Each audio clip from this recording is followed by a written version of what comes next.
Hi guys, this is Carla again with another TV review. This time I'm reviewing episode 4 of season 8 of Castle, which is titled What Lies Beneath.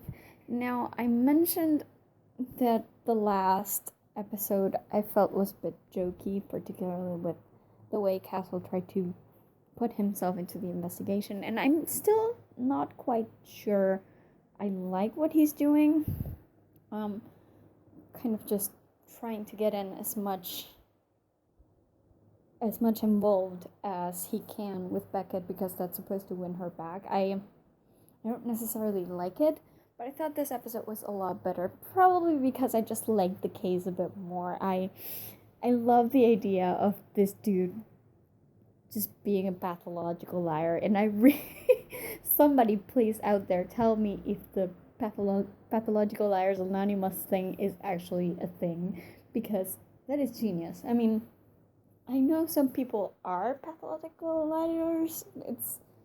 I know there are some um, illnesses that actually lead people to tell lies uncontrollably, basically. And I always thought it was very interesting the way those illnesses affect the brain.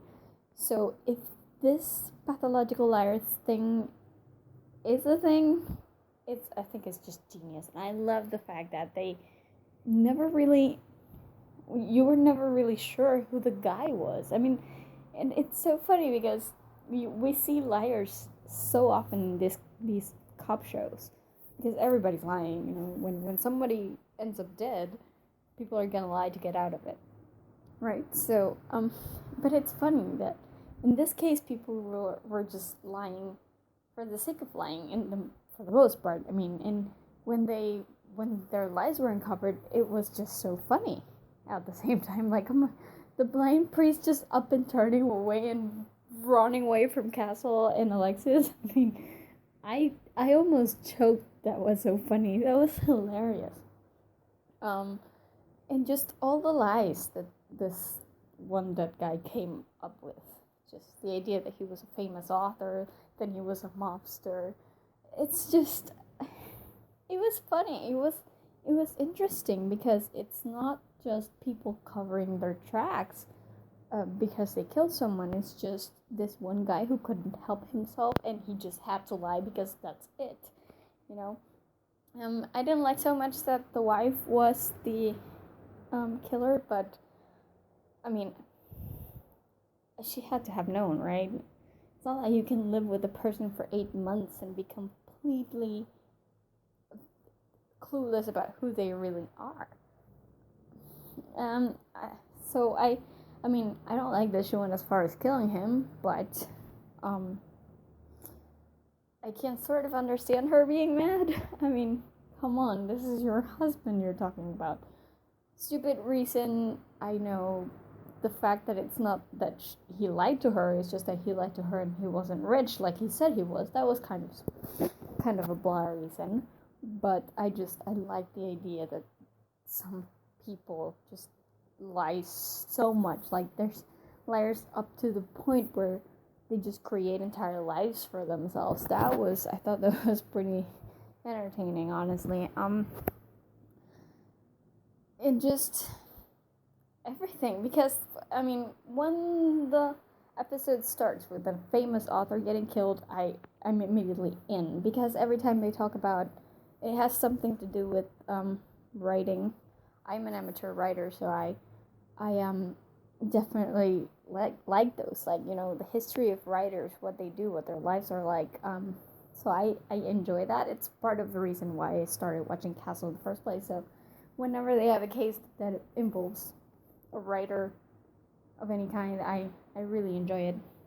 I also really like that Espo and Ryan are finally moving up in the world. I mean, now that Beckett is the captain, I was hoping that they would rise through the ranks. I mean, come on, they deserve it. They're awesome people, and they're awesome cops. And, Ryan is going to have a second baby, so I was hoping that they would start moving up, and I'm glad to see they are. And it was interesting the way their whole plotline also sort of twined with the whole lying thing. That was very, very funny.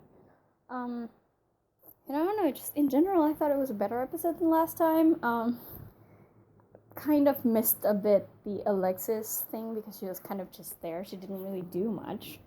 But I'm hoping that we'll see more of her, obviously, since she's working with Castle now. I'm also, I mean, even though they're taking the sergeant's exam, I also sort of hope that Ryan could work with Castle. Not necessarily as a snitch, but as another investigator, I guess.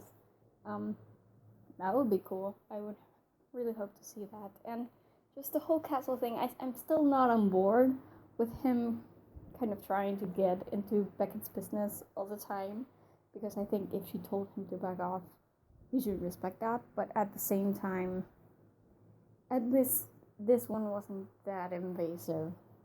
I mean, it was, but at least it was a cool case, you know what I mean? At least it was entertaining, not a lot like last week's, which wasn't really all that great in my opinion. So yeah, I mean, I see Beckett sort of starting to crack, maybe like in the conversations she had with Martha at the beginning of the episode. So I sort of see her starting to crack.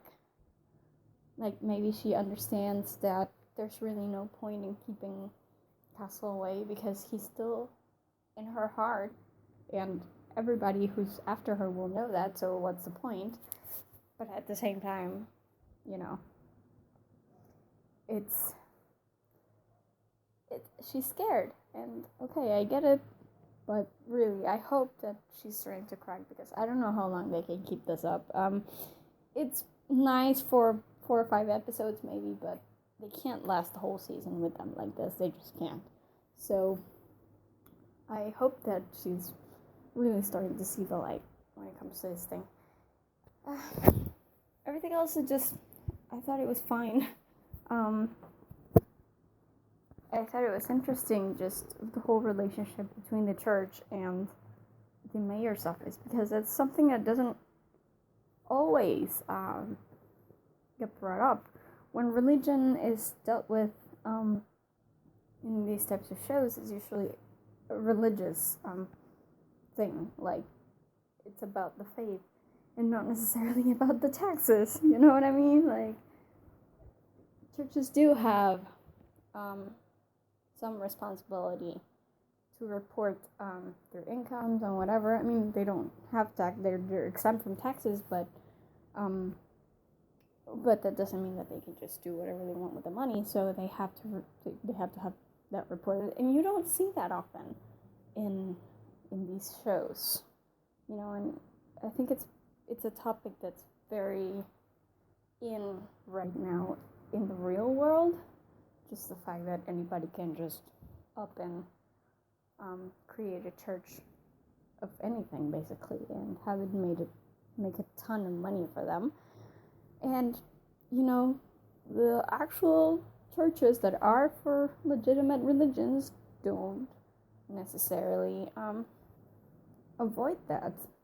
And they have to be responsible for the money they deal with just as much. So I thought that was interesting, particularly because the blind priest was just another liar too, this time a thief and liar.